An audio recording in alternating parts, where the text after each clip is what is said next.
Life का आपका एक गोल होगा ना कि मैं 2 अचीवमेंट है ये तो कर चुका हूँ। अब जो एवरेज बच्चे हैं या और बहुत सारे बल्क में बच्चे हैं, उन बच्चों के लिए लाइफ में क्या करना चाहते हो आप? कई ऐसे बच्चे हैं जो टॉप 10 तक गए मेरे सिस्टम को फॉलो करते हुए।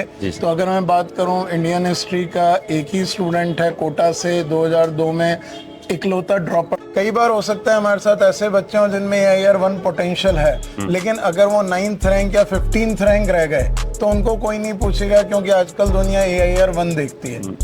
उसका कभी गोल नहीं था कि टॉप 10 या टॉप 100 में आना, उसको IIT में जाना था। और वो मेहनत करते करते अपने आप से कॉम्पीट करके इतना आगे आ गया कि उसे पता ही नहीं चला कब दुनिया पीछे छूट गई। अब उस टॉप 100 क्लब में आप भी जानते हैं कि फाइनल बॉल पे सेंचुरी कौन खींच जाएगा। तो हेलो बच्चों, हमारे साथ है आशीष अरोड़ा सर। और सर, बहुत बड़ा सौभाग्य की बात है कि आपका इंटरव्यू ले पा रहा हूँ आज मैं। आपसे ये पूछना चाह रहा हूँ सर, देखो जो इस कोचिंग फील्ड के 2 बड़े अचीवमेंट है, एक सबसे बड़ा जो पैकेज है वो भी आप ले चुके हो, और इसके अलावा जो एक और बड़ा अचीवमेंट होता है कि फर्स्ट रैंक देनी है, वो भी आप कई बार दे चुके हो। तो लाइफ का आपका एक गोल होगा ना कि मैं 2 अचीवमेंट है ये तो कर चुका हूँ। अब जो एवरेज बच्चे हैं या और बहुत सारे बल्क में बच्चे हैं, उन बच्चों के लिए लाइफ में क्या करना चाहते हो आप, जिससे आप हमेशा रहो बच्चों के बीच में, बच्चे हमेशा याद रखें कि ये सर ने हमारे लिए किया है। महेश जी, जो आपने बात बोली, मेरी लाइफ का जो बच्चों के लिए गोल है वो मैं शेयर कर लेता हूँ। जी सर। पैकेज कभी भी गोल नहीं था। हाँ। हमेशा से मैं अपने स्टूडेंट्स को एक ही चीज सिखाता हूँ कि लाइफ में अगर कुछ भी बड़ा करना चाहते हो, हाँ। तो पैसों के बारे में मत सोचना।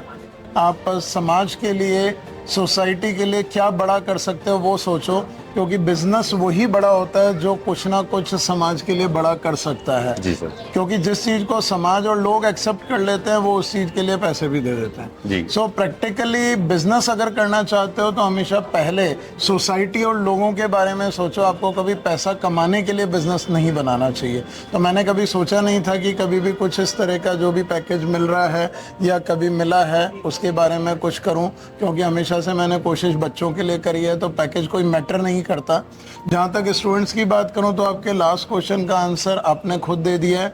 शायद मेरे साथ जितने भी बच्चे जुड़े रहे जो ऑल इंडिया रैंक 1 तक गए, ये सब बच्चे कहीं ना कहीं एवरेज परफॉर्मर्स ही थे। जी सर। मैंने हमेशा यही बिलीव किया है कि हर ह्यूमन बीइंग के अंदर वो पोटेंशियल होता है कि आप कुछ भी कर सकते हो। जी सर। अगर एक एज का एक इंसान कुछ कर सकता है तो उसी एज के दूसरे इंसान में उतनी ही पावर्स होती हैं।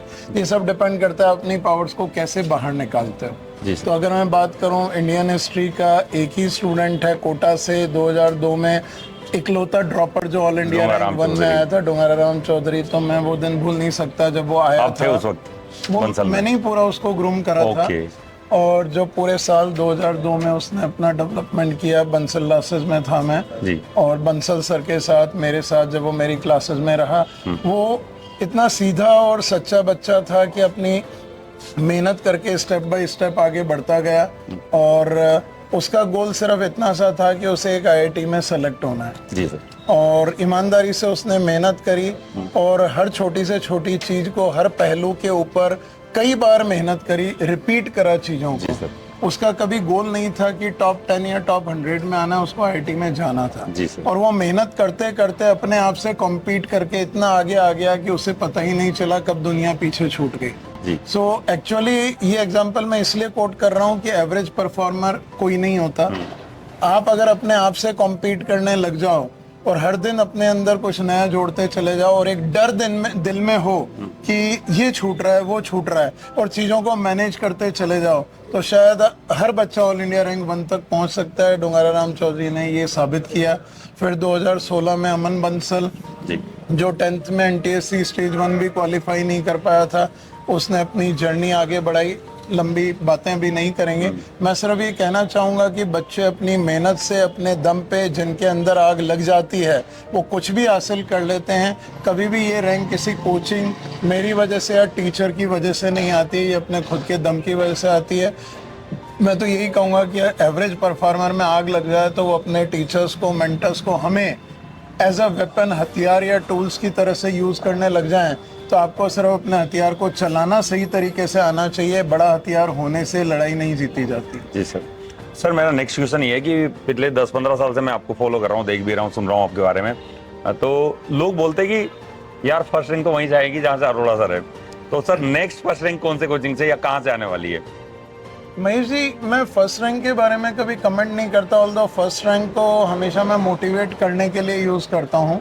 कई बच्चों से अभी मैं इंडिया में जुड़ा हुआ हूँ, फिजिक्स गैलेक्सी के सिस्टम्स की वजह से जो जुड़े रहते हैं। सर्टेनली मैं किसी बच्चे को ये नहीं कहता कि तुम्हें फर्स्ट रैंक की कैपेबिलिटी है, पता चलता रहता है क्योंकि वो ऑनलाइन जुड़े रहते हैं कि ये बच्चे उस पोटेंशियल के हैं जो सर्टेनली टॉप 100 क्लब में आ सकते हैं। अब उस टॉप 100 क्लब में आप भी जानते हैं कि फाइनल बॉल पे सेंचुरी कौन खींच जाएगा वो on the day of exam पता चलता है। तो सर्टेनली मैं 5-6 बच्चों से इंडिया में जुड़ा हुआ हूँ जो एक्स्ट्राऑर्डिनरी अभी परफॉर्म कर रहे हैं, जिनके लिए मुझे लगता है, डायरेक्टली नहीं है वो, लेकिन लगता है कि शायद इनमें से कोई टॉप 10 तक आराम से पहुंच जाएगा।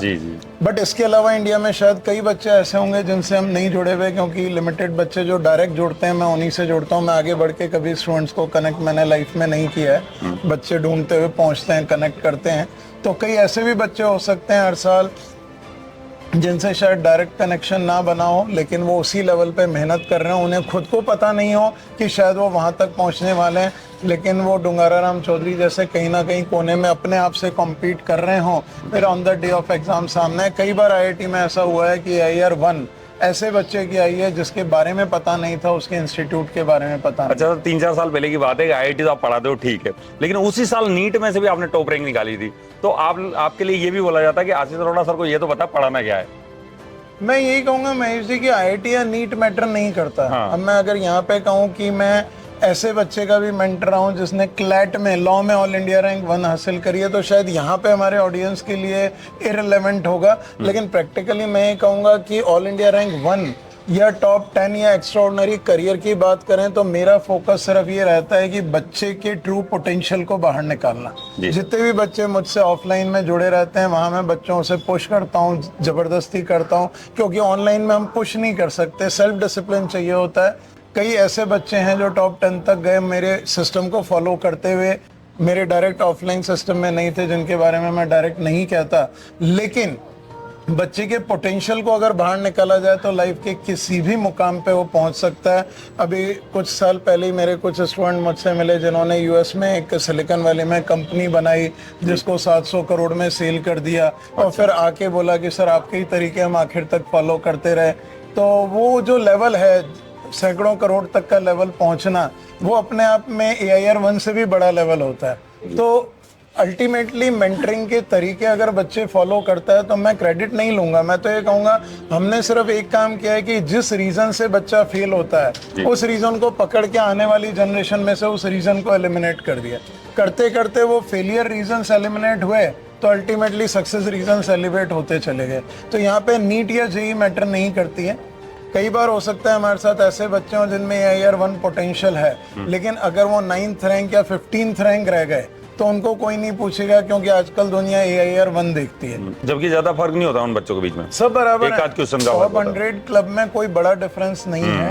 आप सही कह रहे हैं। तो वो मेरे लिए तो 15th रैंक आया हो चाहे 150th रैंक आया हो, मेरे लिए तो दिल में वो ऑल इंडिया रैंक 1 ही है। हम उसको भी वैसे ही सेलिब्रेट करते हैं जैसे AIR 1 को करते हैं। सही बात। तो वो on the day of exam matter करता है। हम सब अपने अपने प्रोफेशन में मेहनत करते हैं, तो हम अपने अंदर अपने दिल में बेस्ट करें। अपने जिस भी प्रोफेशन में उसमें अपने आप से बेटर करें, दुनिया की परवाह करके हम नहीं करते। बस सबसे बड़ी चीज वही। मेरा लास्ट क्वेश्चन और है सर, अगले 5 साल बाद कोटा का क्या फ्यूचर देखते हैं सर आप? 5 साल बाद की अगर मैं बात करूं तो इंडिया में बहुत सारे एजुकेशन सिस्टम में चेंजेस आ रहे हैं जी। मैं हमारी जो मिनिस्ट्री ऑफ एजुकेशन है वहाँ पे भी काफ़ी कनेक्टेड रहता हूँ कि किस तरह की चीज़ें चल रही हैं, पता चलती रहे तो हम आने वाली स्ट्रेटजीज बनाते रहें जी। सबसे बड़ी चीज़ कोटा में आज सबसे ज़्यादा ज़रूरत है एजुकेशन सिस्टम के चेंजेस को अडॉप्ट करने की। जी सर। आज जो थोड़ी कोटा में कुछ negative factors, negative elements develop होना शुरू हुए हैं, ये नेगेटिव एलिमेंट्स का एक ही रीजन है कि बच्चों को जो टीचर्स पढ़ा रहे हैं उनका मोटिवेशन लेवल और ज्यादा बढ़ाना है। मतलब मैं नहीं कह रहा कि नहीं कर रहे, लेकिन कहीं ना कहीं मोटिवेशन फैक्टर टीचर को बढ़ाना पड़ेगा। जब भी एक टीचर किसी बच्चे को कहता है तुम्हारे बस का नहीं है, तो कहीं ना कहीं मेरे अंदर वो एक एंगर फैक्टर आ जाता है कि एक टीचर में इतना लेवल नहीं होता कि वो बच्चे को ये कह सके कि उसके बस का नहीं है। बस का तो हर किसी के है जी। तो ये वाले फैक्टर्स पूरी तरह से एलिमिनेट हो जाने चाहिए कि तुम्हारे बस का नहीं है। अगर आप कम कर पा रहे हो इसका मतलब आपके पास इतना टाइम है, इतनी चीजें कि आप इससे कई गुना ज्यादा कर सकते हो। सो 5 साल बाद एजुकेशन सिस्टम के चेंजेस बहुत जबरदस्त लेवल पे इम्प्लीमेंट होंगे, तो कोटा को अपने एजुकेशन सिस्टम्स पॉलिसीज उसी के साथ अलाइन करके चेंज करनी पड़ेंगी, और जो जो सिस्टम्स उसके साथ चेंज होते जाएंगे वो कोटा को और बड़ा करते चले जाएंगे। लेकिन अगर कहीं पे कोई ये सोचता है कि हम जो कर रहे हैं एजुकेशन सिस्टम सेकेंडरी है, हमारे तरीके बेटर हैं, तो वो गलत हो जाएगा। जी जी। वैसे आपको क्या लगता है, ग्रोथ पे जाएगा कोटा या स्टेबल रहेगा? देखिए, कोटा आज जिस जगह पे है वो यहाँ के बनाए गए सिस्टम्स की वजह से, और जब तक वो सिस्टम्स फ्यूचर विजन को देख के बिल्ड होते रहेंगे तब तक ये ग्रो ही होगा। लेकिन अगर यहाँ पे वैसा फैक्टर आ गया कि हम ही सब कुछ हैं और जिस तरीके से हम कर रहे हैं सिस्टम को उसके अकॉर्डिंग चलना पड़ेगा, तो फिर ये डिक्लाइन कर जाएगा। Thank you so much sir, और आई होप बच्चों और पेरेंट्स आपको बहुत हेल्प मिली होगी इस इंटरव्यू से।